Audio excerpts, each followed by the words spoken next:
Films presents... Ooh, he a big man.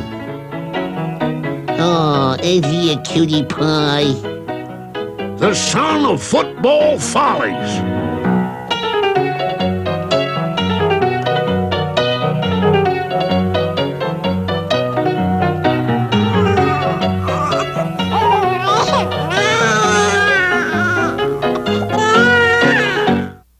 Hello, I'm Robert Rogers, the referee. And on the field, I give the signals, which mean things like, let's go or let's get rolling. Start the little hand or start the big hand or, hi, Mom and Dad. Most referee signals are so easy, a monkey could do it. But some rarely used signals are rougher. Sometimes a rascally rabbit or furry squirrel visits the field, and then this is the signal. As an authority figure, we referees are respected and revered wherever we go. Are you crazy? Are you out of your mind? That ball never touched the ground. That's not fair, Mr. Referee. You refs are terrible. I'll see you after the game. Sometimes those rascally rogues of the gridiron go out of their way to make us look silly. Beep, beep.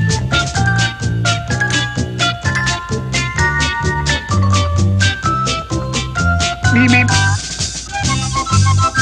Well, they may have their fun, but we refs have our own ways of rising to the occasion. Beep, beep. Sometimes trouble brews, and it's our job to keep order. Now watch me very closely as I coolly take charge and keep a potential riotous situation under perfect control. Now here, fellows, cut that out. Cut that out now. Oh, gracious, this is a little frightening. Stop it. Help. Let me out of here. Let me out. You rotten rascals. Like me, every ref has his own crafty tricks for stopping fights. As you can see, it's easy to take charge of most situations if you use your head.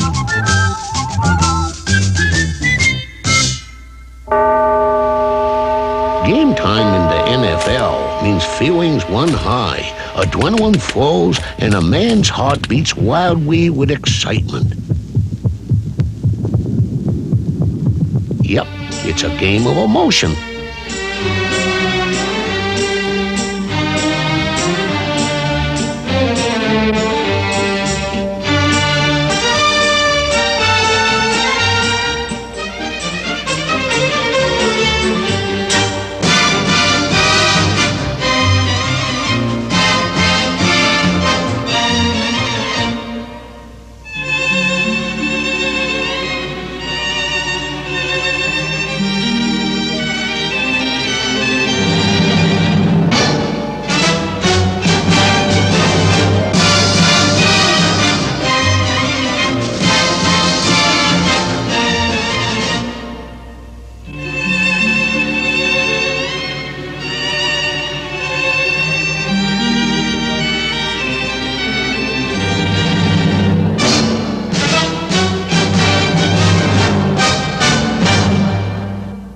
Me, what's up, dog? Everyone knows that one of the most awesome weapons in pro football is the wide retriever. Excuse me, sir, but I believe you mean wide receiver, not wide retriever. Yeah, thanks, Doc. We wide receivers are feared for our ability to throw a devastating block. Our sticky mitts serve us well on the end around.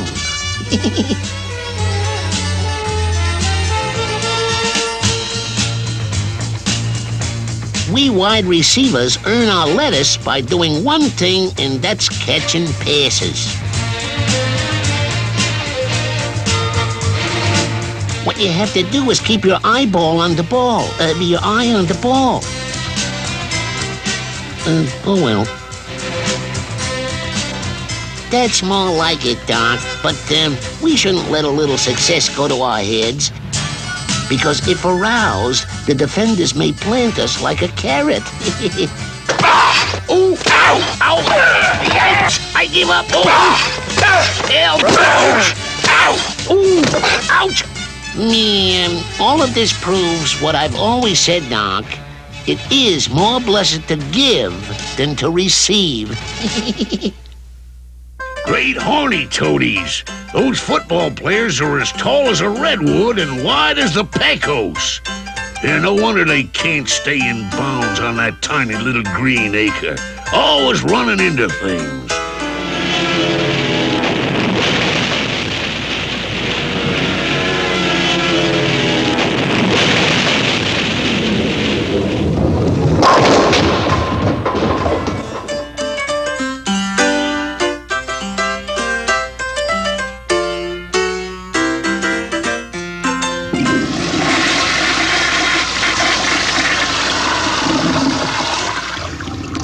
Of course, sometimes running into things ain't all that bad. Pleased to make your acquaintance, ma'am. Hey, you've got to stop meeting like this. And of course, when them big galoots get plumb tuckered out of pushing and stampeding around, they can just find a nice place to sit and watch the hooting and the hollering. Yeah.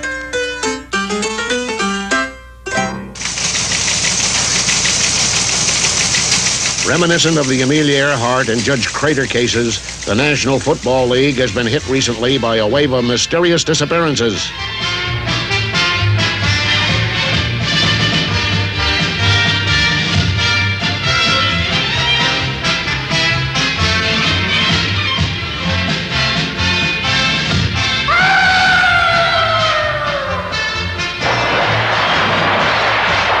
At a news conference today, a somber Commissioner Pete Rozelle called in special NFL enforcers.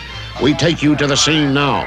Break 1-9, break 1-9. How about that old hound dog? Are you in there? You got that one, old hound dog? You smokies have an answer on this one? Oh, that's a Big Ten fool. We're going to get a 20 on them. They're hard hats and win 10-7. I'm going to back on out of here right now. This is that old white knight, around and down and westbound.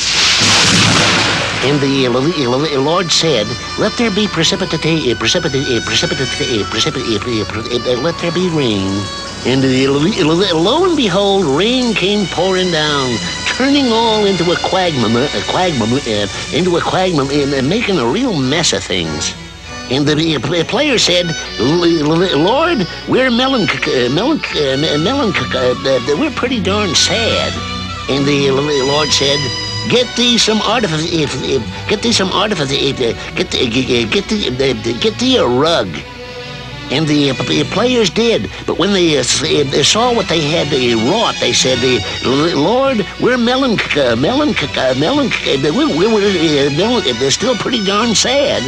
So finally the Lord said, get thee under the domes costing millions of dollars. And the taxpayers said, Lord, we sure are Lord, we've sure been given a big enough place to take a bath. The man behind the man is the coach. Historically, the coach has been known for his easy smile, bubbling laughter, and a chronic case of sour stomach. Some people say coaches don't know which end is up.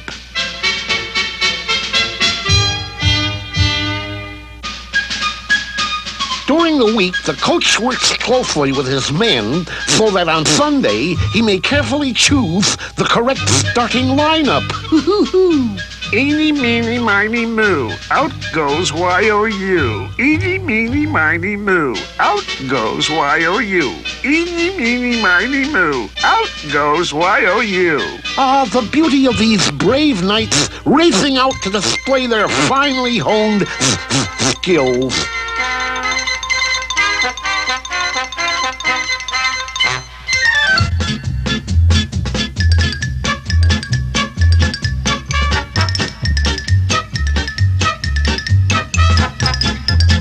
Say, fellas, why don't you just pick it up? Hey, gang, just grasp the little devil in your hands. Pick it up, fella, please. Just pick it up. Oh, come on, pick it up. Pick it up, you dummies. Oh well, forget it then.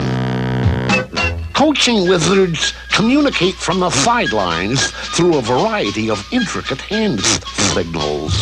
But serious and secretive situations call for sideline talk.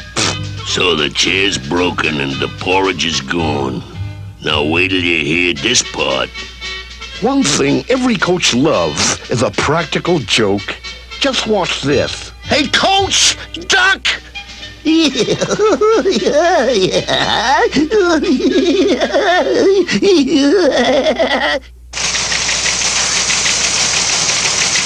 Coach George Allen today announced the signing of a multi-million-dollar contract with Major Mander's Finger-Lickin' Chicken.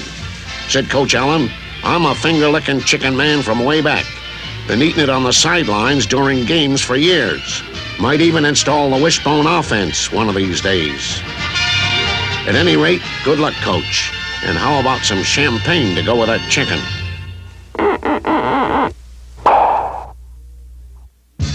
Things are always new and different at halftime of an NFL football game. In Green Bay, they had the Markuku Siamese twin sisters as halftime performers. Not to be outdone, the Falcons hired the Dombrisi Siamese sextuplets for their show.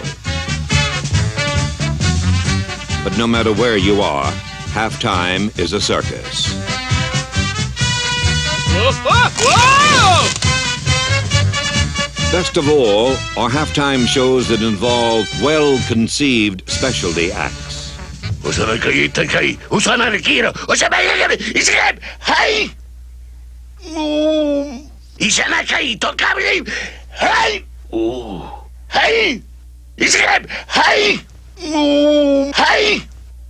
Oh boy. Oh, sinekai puro. Oh, hurts. Oh, unsa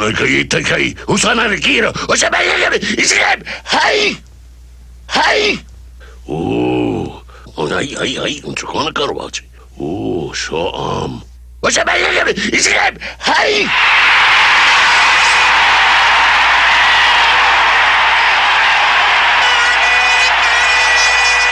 The backbone of a team is its spirit and unity. As one coach said, together we stand. Darn it. But what be more meaningful than two teammates on the field of strife, dedicated to lending a helping hand to one another?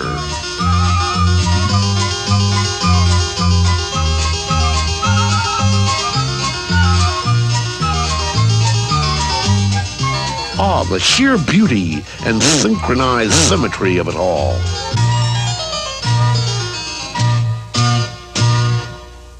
The heartbeat of most teams is the running back, whose legs are worth a fortune and must therefore be carefully stretched and loosened before each game. For when his hole opens up, the running back must be ready to dart through with the strength of a bull, the grace of a hummingbird.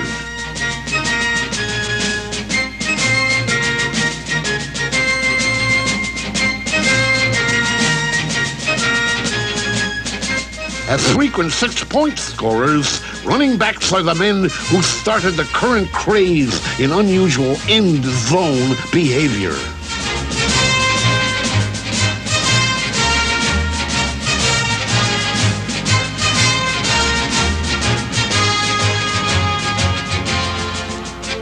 And to think, it all began with a simple but effective rocket spike.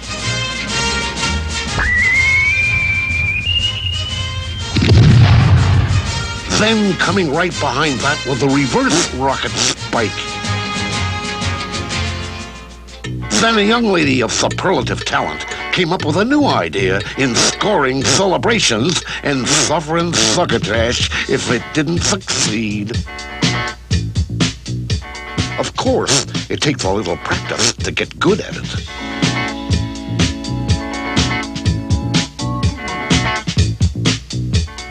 Some stars think they've taken this art form to its limit, but they're wrong.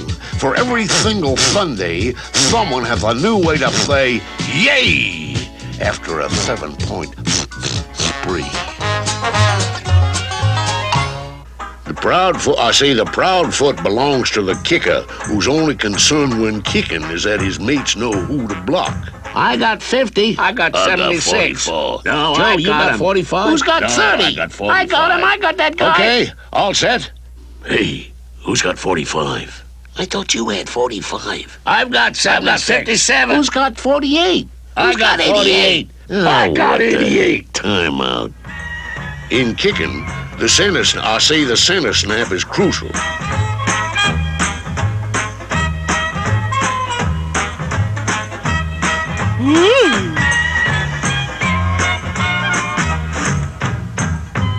And now, pay attention. The ally of every kicker is his sure-handed holder.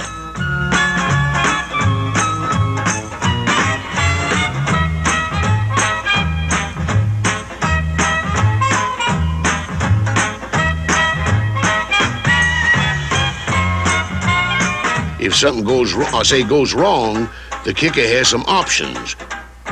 Pay attention, boy. There's the double trick kick run and kick real quick stick, or there's the popular strawberry short kick. Pay attention, boy. When it comes to kicking, we punters display an affinity for ballet with our fluid movements that sing of gracefulness.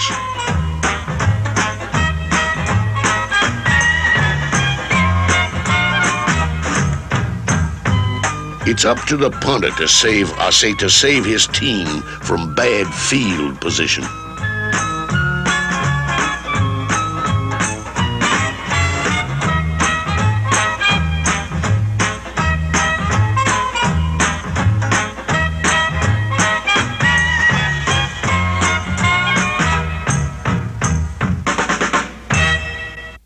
Every team needs a good quarterback, the All-American boy next door, a clean-shaven lad whose leadership qualities become most evident in the huddle. Maxie, you bring the chips and pretzels. Jiggy, you pick up the soda. And Bert, make sure you bring some good-looking girls this time. All right, my house at Twee Shop. At the snap of the ball, the field general takes complete command.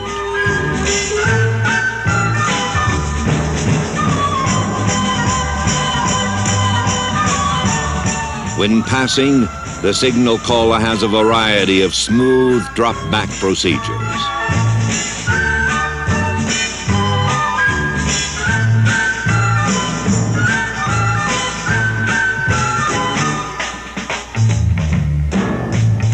Once back, there is no more effective weapon in pro football than a rifle-shot forward pass.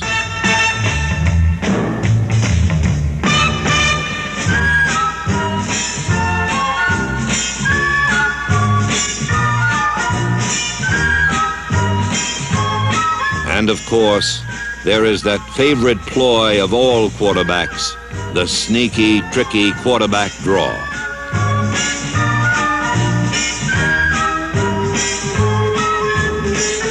It is the huge, well-schooled blockers who paralyze the pass rush and keep the quarterback safe in the pocket.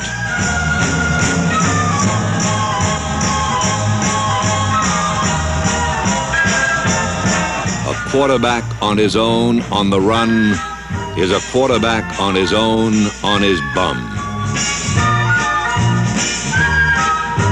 Defenders are truly mean and like to make people with the ball feel badly.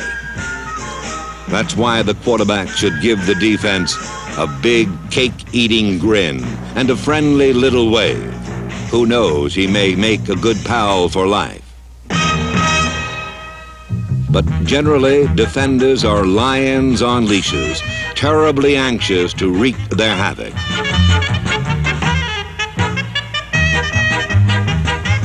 Why, if it weren't for the rules, who knows what they would do?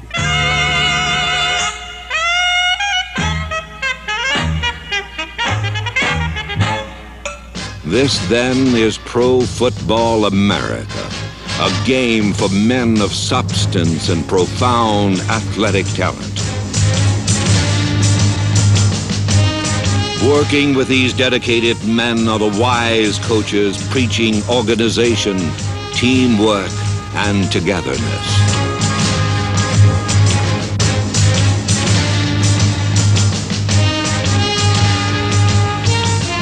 These players are the gods of autumn, the best the nation has to offer, the titans of our time, men who play hard and clean and who overcome all obstacles that are placed before them. These stalwarts hold their emotions in check and accept victory with stoic dignity.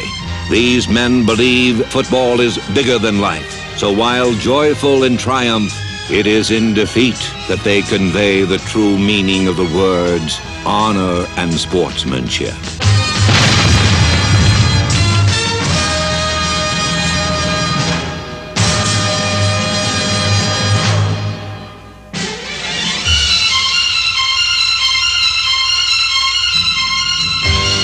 Ladies and gentlemen, I don't know what to say. I'd like to thank everyone who made this moment possible, especially the people behind the scenes who get so little credit and certainly deserve it.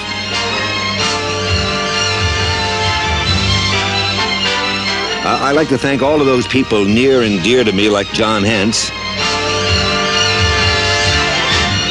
Thanks to my producer, Steve Sable. And above all, I like to thank my executive producer. Hey, boss, how'd you like the show? That's all, folks.